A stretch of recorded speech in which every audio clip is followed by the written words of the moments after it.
tetangga kita ini, kalau kita hidup dalam satu komplek itu misalnya, kiri, kanan, depan, belakang pelihara anjing semua. Laknatullah, kamu mati mengenaskan kamu, turun-turunanmu kamu nanti. Demi Allah.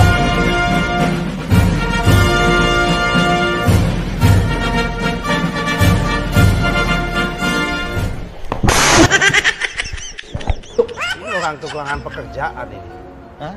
Ini Siapa Menteri Agama? iya, kayak nggak ada kerjaan lain yang ngurusin beginian ini. Sama seperti kasus Edi Mulyadi, ada kecelakaan narasi lalu dieksploitir tuh. Ya. Demikian juga saudara Menteri Agama, itu kecelakaan narasi aja lalu dieksploitir.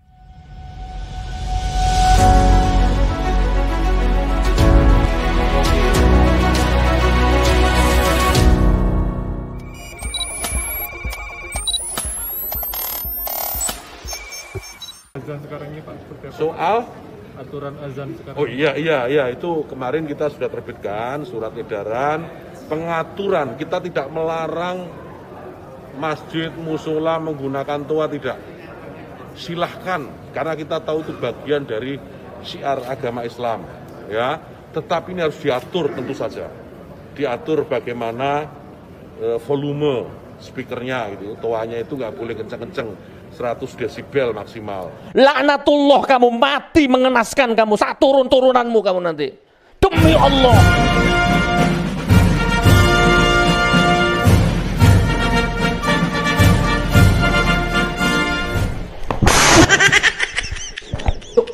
Diatur bagaimana, kapan mereka bisa mulai menggunakan speaker itu sebelum adzan dan setelah adzan, bagaimana menggunakan speaker di dalam dan seterusnya. Tidak ada pelarangan.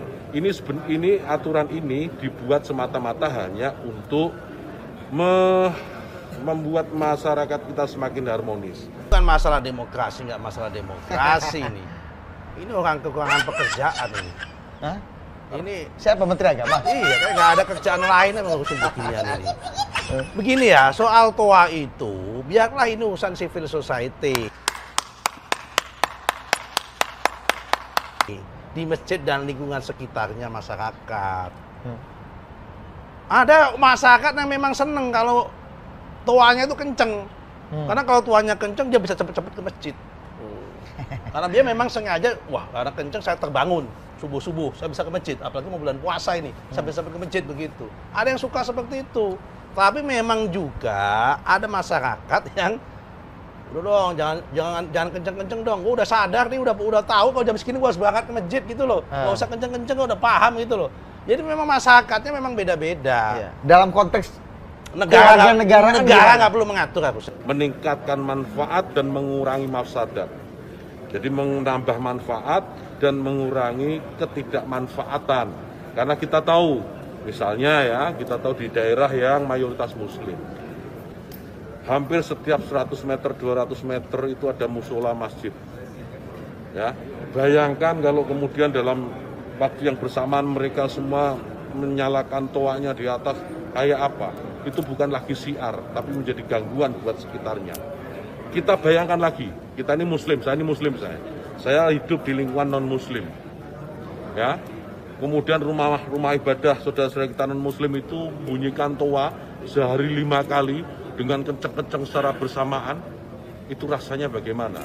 Yang paling sederhana lagi, tetangga kita ini, kalau kita hidup dalam satu komplek itu misalnya, kiri, kanan, depan, belakang pelihara anjing semua.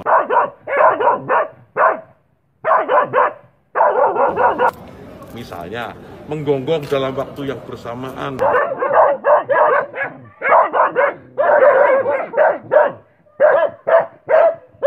Kita ini terganggu nggak? Artinya apa? Bahwa suara-suara ini, apapun suara itu ya, ini harus kita atur.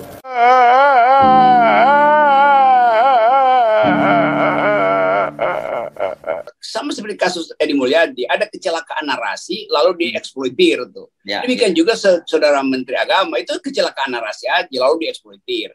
Jadi kita mau lihat bahwa bangsa ini memang potensi untuk terbelah pada hal-hal yang sebetulnya bisa diterangkan, tapi karena kekuasaan nggak bisa mengambil isu ini untuk dijadikan sebagai pelajaran, maka dia akan berulang kan. Dan kita selalu katakan bahwa Tidak ada yang salah di situ. Yang salah adalah kekuasaan yang tidak sanggup memelihara ide citizenship. Itu intinya tuh. Sekarang kita mau dengar siapa yang ngomong? Muldoko nggak berani ngomong. Mahfud MD juga nggak berani ngomong. Ini isu sensitif. Lo semua ini jadi sensitif isunya karena tidak dituntun dengan ide kebangsaan. Ide kebangsaan dipakai secara sepihak. Hanya kami yang kebangsaan. Hanya kami yang Pancasila. Begini jadinya kan.